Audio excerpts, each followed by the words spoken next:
Something's missing, and I don't know how to fix it. Something's missing, and I don't know what it is at all. Imagine a dad for a moment, in his 30s, late 30s, fortunate and successful by any means. He's healthy, he's got a loving family, financially secure. To the outside looking in, everything seems absolutely perfect. But on the inside, something deep down is missing.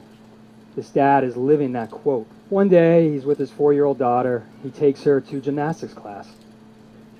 And he's watching the kids in class, and they are just, with every flip, with every tumble, living life to the absolute fullest. Effervescence, full of joy, happy, pure happiness. It's the epitome of living in the moment. He turns and he looks at the other parents, himself included. And there's an overall sense of sadness, something off, maybe a little disconnect. Parents looking at their watch, wanting to be somewhere else. Like the quote, something missing.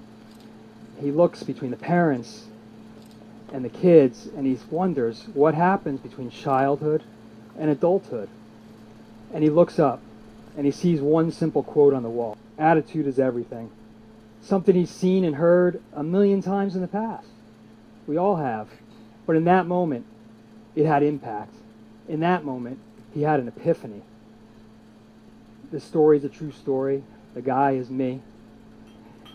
And he realized that over the years, he lost that attitude. He lost that spark.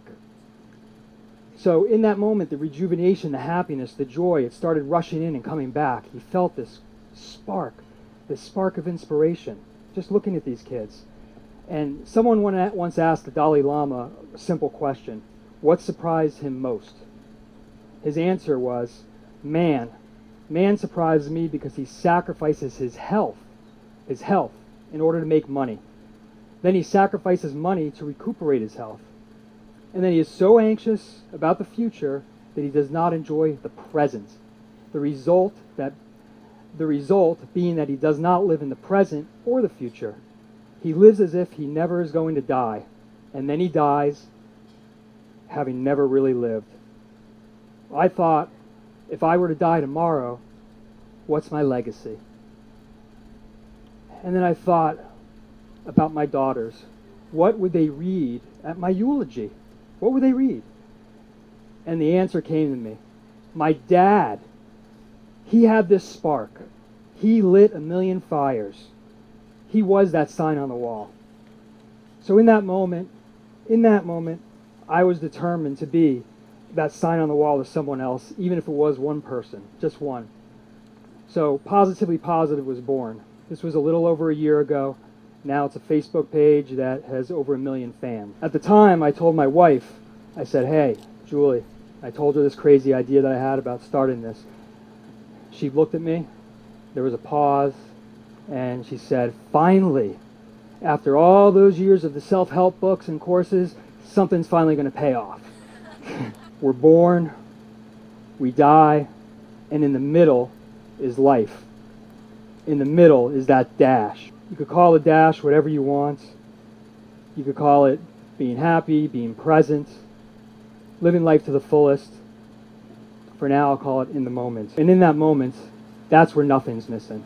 Okay? So my wife and I decided that from now on, we are going to live in the dash. We are going to find stories of inspiration, stories of others living around the dash, living in the dash around the world, and we're going to shine a light on those stories. About a year ago, I got an email from the best friend of this girl, Carrie. Carrie, at the time, was 24 years old. Carrie just had found out she had leukemia. Her friend asked me if we'd share her story with our audience, which we did.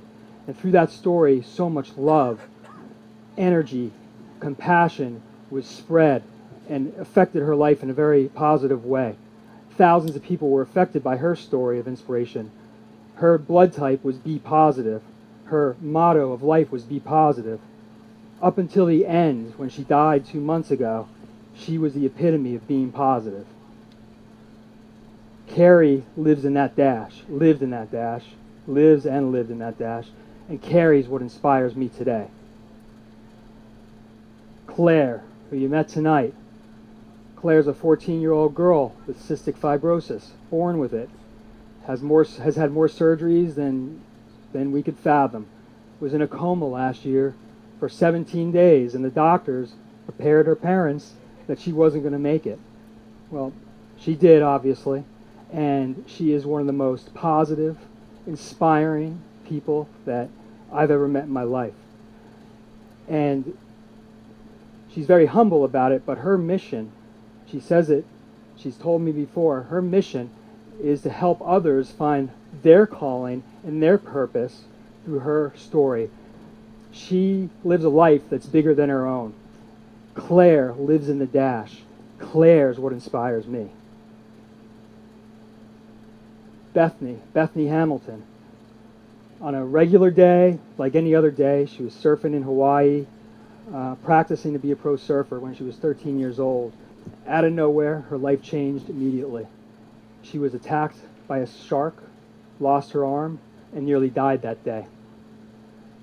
2 months later, Bethany was back on her surfboard, and through an amazing amount of faith, determination, support from her family, with a lot of practice, within some years, she ended up living her life dream and becoming a professional surfer.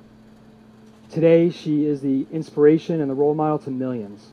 Just this week, I had another example, a personal story of how precious life is.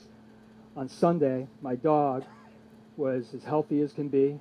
That was Sunday. On Monday, the next day, I found myself in the emergency room with her.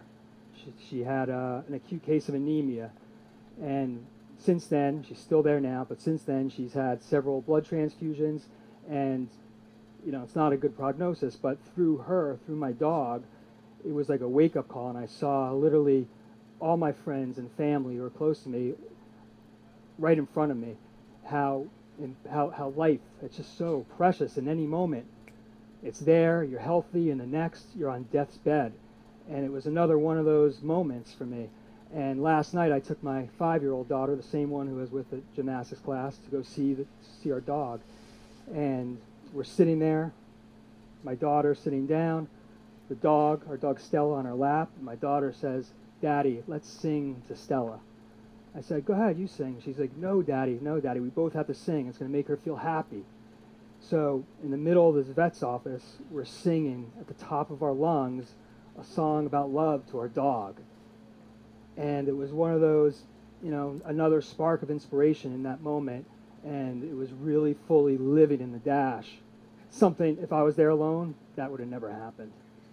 So all these stories of Carrie and Claire and Bethany and my daughter and many, many others, this is what inspires me to reach my highest potential every day. They remind me of the boy inside of me, the wonder, the curiosity, the inspiration, the being present, the goodness of living in the moment.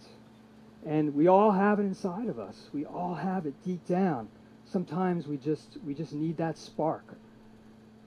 My mission is to find as many sparks as possible around the world and help light as many flames as possible around the world so all of us can truly live like the kids in the class that day and live in the moment and live in that dash. Thank you.